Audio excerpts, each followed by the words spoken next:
Oppo F17 has been doing rounds on the internet for quite some time now, and finally I've got my hands on it and I've been using this as my primary device for a week now. And this is going to be my review of the Oppo F17.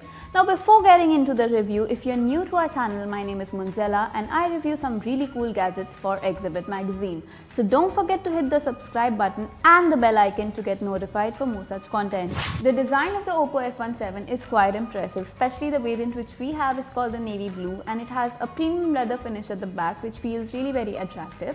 Also, it does not attract fingerprint smears as it's completely matte, so that's a plus point.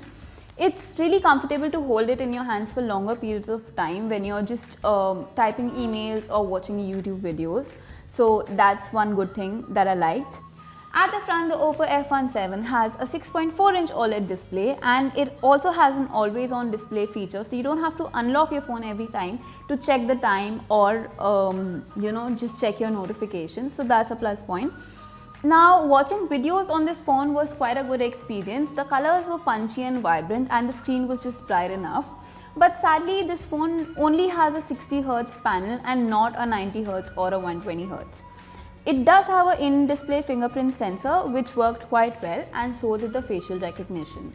The Oppo F17 uses an octa-core Qualcomm SM6115 processor and has 6 GB of RAM and 128 GB of internal storage.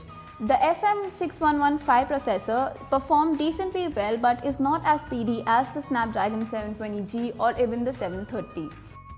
Now, since the F17 runs on the ColorOS 7, it's got some of the features we've already seen before, like the smart sidebar, quick return bubble and the themes. Oppo F17 sports a 4000 mAh battery and supports 30 watts of Whoop flash charging. The battery with a full charge lasts for about a day and a half with moderate usage, and the 30 watt Whoop charger does a good job of charging the phone in under an hour. The Oppo F17 has a total of 5 cameras, 4 at the back and the usual selfie camera at the front. On the rear, it has a 16 megapixel primary camera, a 8 megapixel ultra-wide camera, a third 2 megapixel and a fourth 2 megapixel lenses, and at the front it has a 16 megapixel camera for selfies. The camera overall captures sharp and well-detailed pictures without oversaturating the colors. Autofocus is also pretty reliable. The ultra-wide-angle camera performs equally well in terms of colors and exposure, however details were a bit soft. Portrait mode does a decent job of blurring the backgrounds, and the low-light images are just manageable and also appear grainy.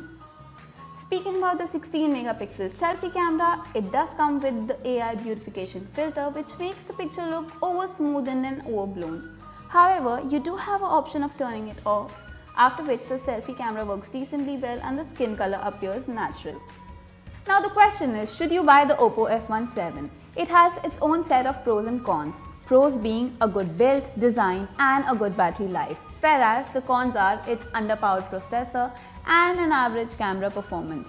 Now the choice is yours, but at this price point you can also get the Realme 7 series or the Redmi K20.